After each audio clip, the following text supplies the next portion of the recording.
एक माता एक भैया लड्डू बांट रहा था कल शाम को। तो एक माता लड्डू बांटते बांटते भैया ने लड्डू दिया तो माता जी बोली है तो गुड़ का मेरे से खवाएगा नहीं। गजक है क्या? गजक है क्या? अब गजक नहीं थी उसके पास में तो उसने कहा गजक तो नहीं है, तो वो चल दिया। इतने में पास में एक माता बैठी थी, उसने कहा गजक, अरे वो लड्डू ही ले लेती तो फोड़ के खा लेती, गजक का ही काम करती है। वो लड्डू भी गया, गजक भी गई,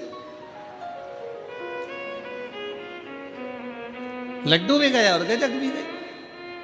तो शिव महापुराण की कथा कहती है, मेरी बुजुर्ग बुजुर्ग माताओं से निवेदन है, मेरे बुजुर्ग बुजुर्ग पिताओं से निवेदन है, मेरी माताओं से मेरे भाइयों से निवेदन है, अगर बच्चे कह रहे हैं मम्मी, ए मम्मी चलो बैठो साथ में बैठ के समोसा खाओ, माँ को ये नहीं, मैं नहीं खाऊं, मैं नहीं खाऊं, लिया चल ला बैठ तो मेरे पास में आ इधर।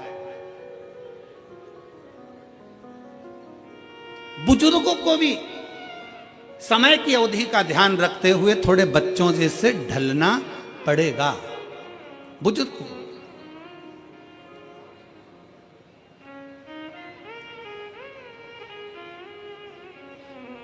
थोड़ा बच्चों जैसा ढलने का प्रयास करना। हम अपनी अकड़ में रह जाएंगे तो बच्चों के करीब नहीं पहुंच पाएंगे, बच्चों के नजदीक नहीं पहुंच पाएंगे।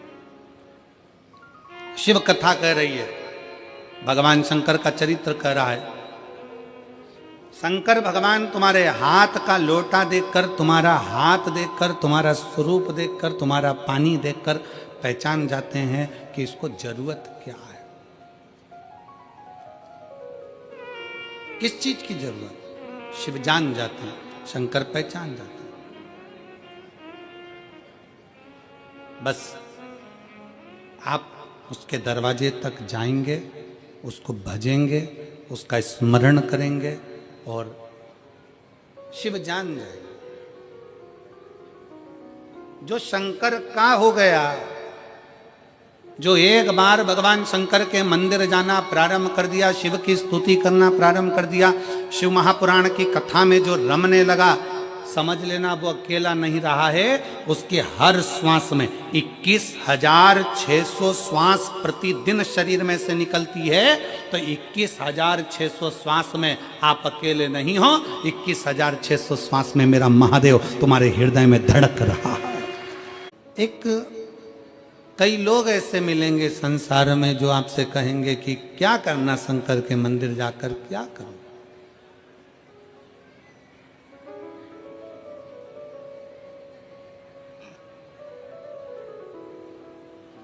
कई लोग कहते हैं कि गुरुजी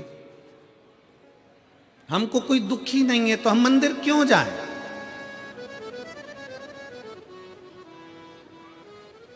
मंदिर क्यों जाया जाए,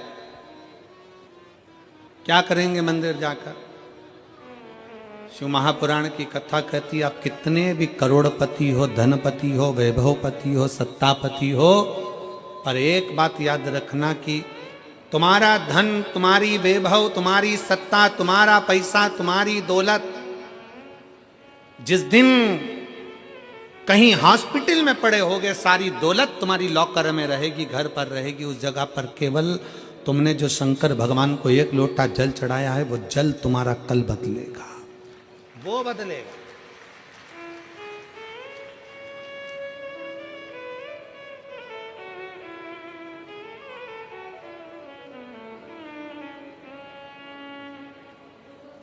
कई लोग कहते हैं, हम हमारे परिवार वालों को समझाते रहते हैं कि शंकर जी के मंदिर जाया करो। जेठानी से कहते हैं जल चढ़ाने जाया करो, सास से कहते हैं जल चढ़ाओ, सास कहती बहू से, बहू से जल चढ़ाओ, पति से कहती है जल चढ़ाओ।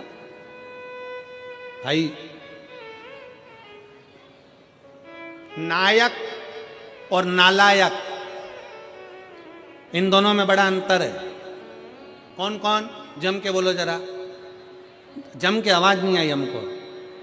पहले नंबर पर नायक, दूसरे नंबर पर नालायक। नायक हमेशा दुश्मनों से लड़ता है और नालायक हमेशा अपनों से ही लड़ता है। नायक हमेशा दुश्मनों से लड़ेगा और नालायक अपनों से लड़ेगा।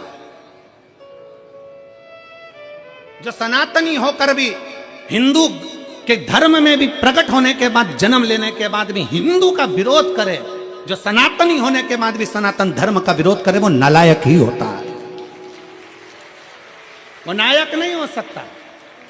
अरे जब कोई सनातनी सत्कर्म कर रहा है, कोई सनातनी आगे बढ़ रहा है, कोई हमारे राष्ट्र की रक्षा कर रहा है, कोई सनातनी अपने इस राष्ट्र को मजबूत करने का प्रयास कर रहा है, तो एक एक सनातनी को चाहिए, एक एक हिंदू को चाहिए, एक एक व्यक्ति को चाहिए कि उसका साथ दे।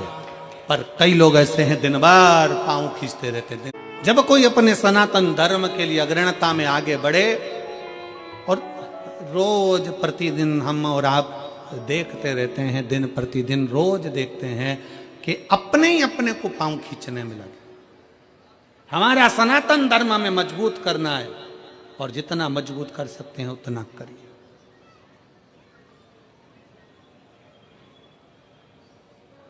आज सबसे बड़ी परेशानी कहां खड़ी होती है? जब हम अपनों से लड़ रहे होते हैं, अपनों से हम उनको समझा रहे होते हैं कि अरे मजबूत होइए, पर जरा सा लोभ, जरा सा धन का लोभ, जरा सी सत्ता का लोभ, जरा सा वैभव का लोभ, जरा सा वोट का लोभ हमें हमारे सनातन धर्म से दूर कर देता है, और दूसरे धर्म अच्छे लगते हैं और सनातन धर्म बेकार लगने लगता है। जरा सा लोभ व्यक्ति को अपना धर्म बुरा लगने लगता है और दूसरे धर्म श्रेष्ठ लगते। शिव तत्व कह रहा है, भगवान शंकर की कथा कर रही है, अपने भीतर के भाव को प्रकट करिए, शंकर के मंदिर जाना प्रारंभ करिए, शिव की स्तुति करना प्रारंभ करिए, शंकर को एक लोटा जल चढ़ाना प्रारंभ करिए। और जिस दिन आप शिव की स्तुति में लगोगे, शंकर का भजन करने में लगोगे, शंकर का नाम उच्चारण करने में लगोगे, तुम अकेले नहीं, 21,600 श्वास जो तुम्हारे शरीर से निकल रही है, इस 21,600 श्वास में भगवान शंकर तुम्हारी हर श्वास में, मेरा शिव तुम्हारे साथ में होगा, प्रत्येक श्वास में।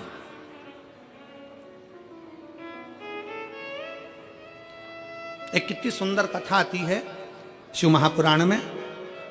एक